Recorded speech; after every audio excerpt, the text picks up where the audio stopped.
भारत के जो है वो 6 और 7 मई के हमले। अब हुआ ये कि पहले जो है वो 6 और 7 मई के दरमियान एक जो एंगेजमेंट हुई भारतीय फ़िज़ाइया की पाकिस्तान फ़िज़ाइया के साथ, तो उसमें उनको अपने 5 तैयारे जो है वो उन्होंने गिरवा लिए।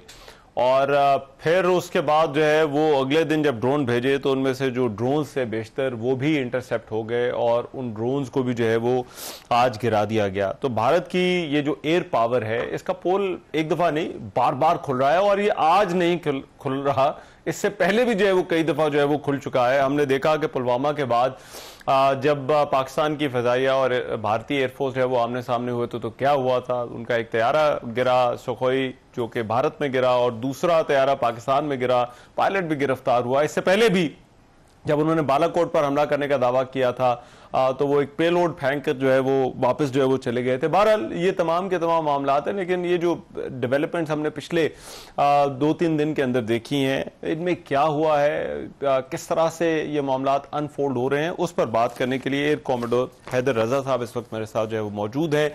उनसे इस हवाले से बात करते हैं। बहुत शुक्रिया हैदर साहब आपके वक्त का। बहुत शुक्रिया साहब। सबसे पहले तो ये बताइए, ये जो आज सुबह हमने एक एपिसोड देखी कि भारत ने कोई 29 ड्रोन जो है वो भेजे और उन्होंने टारगेट्स पे जाने की कोशिश की, इंटरसेप्ट हुए, इसकी सेंस आपको क्या, what sense do you make of this? ये ऐसा क्यों किया गया, क्या टारगेट था और ये क्या टेक्नोलॉजी थी जिसका जो है वो इस्तेमाल करने की कोशिश की गई? हमारा साहब, इंडिया सिंस यस्टरडे बहुत इरेशनल और इररेस्पॉन्सिबल बिहेव कर रहा है।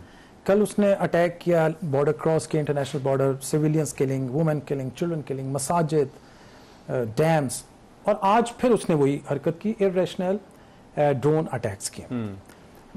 जैसे आपने टेक्नोलॉजी की बात की, ड्रोन भी एक टेक्नोलॉजी है टू अटैक। कल उन्होंने हेरोन किया था और आज हेरोप किया। ये दो डिफरेंट टाइप ऑफ ड्रोन्स हैं। ठीक है। और इसमें drone used to be known as RPV initially, remote pilot vehicle, क्योंकि इसमें पायलट नहीं होता। ये वो जहाज है जिसमें पायलट नहीं होता।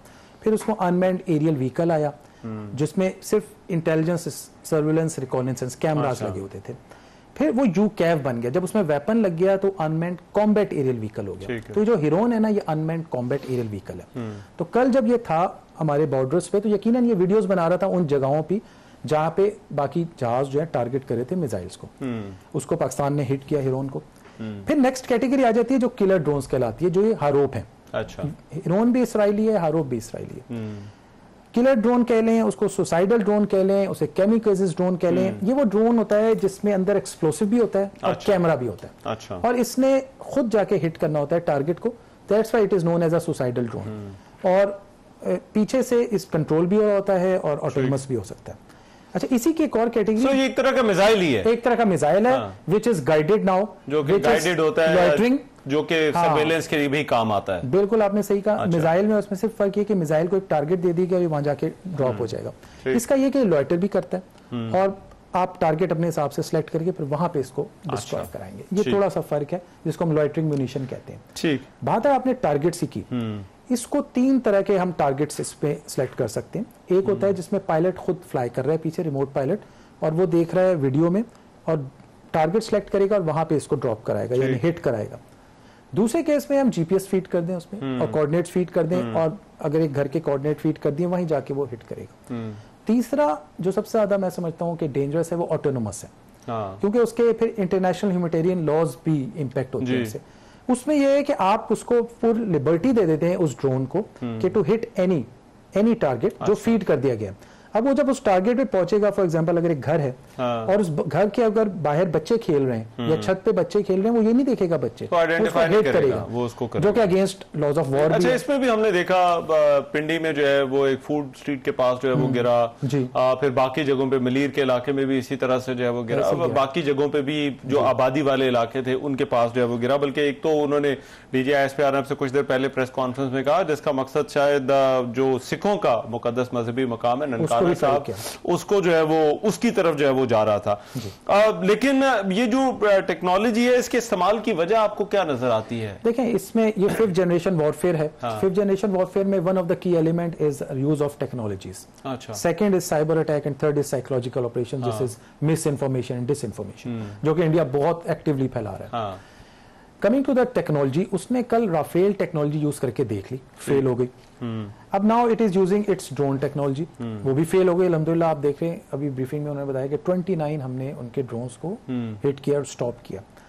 तो मुझे ऐसा लगता है इंडिया डेस्परेट है, without any evidence, without any rational, वो पब्लिक को शायद सेटिस्फाई करने के लिए, ऑप्टिक्स के लिए ये हरकतें कर रहा है, एक केओस क्रिएट करने के लिए हमारी साइड पे। क्योंकि आप देखें सिविलियन आबादी पे अटैक है, जैसे आपने बात की पिंडी में, लाहौर में, कराची में, तो एक केओस ही क्रिएट होता है ना इससे। ठीक है, लेकिन ये जो राफेल टेक्नोलॉजी की आपने बात की, अब ये तो बहुत सुपीरियर तैयारा है। आई थिंक पिछले दफा भी पुलवामा के बाद भी मोदी ने कहा था कि अगर हमारे पास राफेल होते तो जो है वो हम देखते $288 मिलियन का गालिबन एक जो है वो इंडिया ने जो खरीदा है, $288 मिलियन का एक तैयारा है। सही कह रहे हैं, तो ये तकरीबन कुछ 600 $8 बिलियन हो गए, 9 मिलियन डॉलर के लगभग उनको नुकसान पहुंच गया है ये 3 तैयारों का। 900 मिलियन, सॉरी 900 मिलियन, बिल्कुल ऐसे। तो ये टेक्नोलॉजी को क्या वजह है कि ये टेक्नोलॉजी उनकी उस तरह से डिलीवर नहीं कर रही जिस तरह से वो एक्सपेक्ट कर रहे हैं? देखिए, इंडियन एयरफोर्स के साथ एक डायलेमा तो एजिंग फ्लीट है। उनका एजिंग फ्लीट है जिसको इंडियन एयरफोर्स चीफ ने हाईलाइट भी किया है गाहे बगाए। इनफैक्ट फरवरी 25 में उनके इंडियन एयर चीफ ने स्टेटमेंट दी थी, technology delayed is technology denied, यानी और वर्ड टू दैट इफेक्ट था कि मेरे पास वो टेक्नोलॉजी नहीं है जो मैं जिसे फाइट कर सकता हूं, क्योंकि उनके जो LCA तीजा एयरक्राफ्ट है वो डिले में चला गया। अच्छा। जिसने एक्चुअली वो एजिंग फ्लीट के गैप्स को फिल करना था। इन्होंने फिर उस गैप को राफेल से फिल करने की कोशिश की, लेकिन प्रॉब्ली राफेल को इतना इफेक्टिवली अभी तक वो एम्प्लॉय नहीं कर पा रहे। दूसरी तरफ पाकिस्तान एयरफोर्स माशाल्लाह कटिंग एज फोर्स है, जो इसकी स्ट्रेंथ्स हैं वो सबको पता है। लेकिन अगर कल के एनकाउंटर में हम देखें तो मैं समझता हूं कि हमारी 3 स्ट्रेंथ्स हैं जिसको PF ने रिमार्केबली यूज किया। अच्छा। Number 1, multi domain operations, means कि जितनी मेरे पास टेक्नोलॉजीज है मैंने उनको कलेक्टिवली कंसंट्रेट करना है टू अ सिंगल फोर्स। अच्छा। जिसमें आपके पास JF-17 थंडर ब्लॉक 3 आ जाता है, नायत हाईटेक हमारा एयरक्राफ्ट है, AESA radar, internal EW, BVRs, then J-10C, then F-16, then mirages, then drones, then cyber. ये सब कुछ कलेक्टिवली जब हम यूज करते हैं इसको हम कहते हैं मल्टी डोमेन ऑपरेशंस। ये एक PF ने यूज की। सेकंड आ जाए, हमारे पास फर्स्ट शॉट कैपेबिलिटी है। अच्छा। फर्स्ट शॉट कैपेबिलिटी का मतलब है कि मेरे पास जो BVRs हैं उनकी रेंज इंडियन के BVR से ज्यादा है। अच्छा। तो मेरे पास एक first shot capability. And number 3 probably हमारे साथ जो सबसे इंपॉर्टेंट चीज है ना वो है ट्रेनिंग। अच्छा। हमारे पायलट्स की ट्रेनिंग स्किल, क्योंकि मैन बिहाइंड द गन होता है असल आदमी। ट्रेनिंग बहुत हाई क्वालिटी है हमारी, supported by the moral, motivation and the leadership. Visionary leadership है, हमारे चीफ ने इसको विजनरी प्लान किया है। सारी कैपेबिलिटीज को, ताकि इस तरह के एनकाउंटर हो तो हम उनको किस तरह एंगेज करेंगे with a cutting edge force, और वही आपने कल देखा। लेकिन एक चीज है कि वो मानने को तैयार नहीं है। मेरा ख्याल है पिछली दफा भी उन्होंने नहीं माना था जब उनका एक तैयारा जो उनकी तरफ गिरा था, दूसरा तो उनको मानना पड़ा क्योंकि जो मिग था वो था ही हमारे पास। जी जी। लेकिन एक प्रोसेस क्या होता है जब एक पायलट जो है वो कोई तैयारा गिराता है जो कि बॉर्डर के दूसरी तरफ है या किसी ऐसी टेरेन में जहां पर फिजिकली जाके नहीं देखा जा सकता, तो उसकी कॉन्फर्मेशन पायलट को, उस एयरफोर्स को, वो किस तरह से होती है? देखिए, एक तो पायलट खुद क्लेम करता है, this is the first step. Pilot claim करता है, supported by the evidence from the video जो कि रिकॉर्ड हो रही होती है of the radar and AVTR। ठीक है। वो दोनों जब कंबाइन होते हैं तो एक एविडेंस बन जाता है। साथ ही ejection seat is another evidence, इसमें लाइक मार्टिन बेकर की सीट है, वो भी एक एविडेंस है।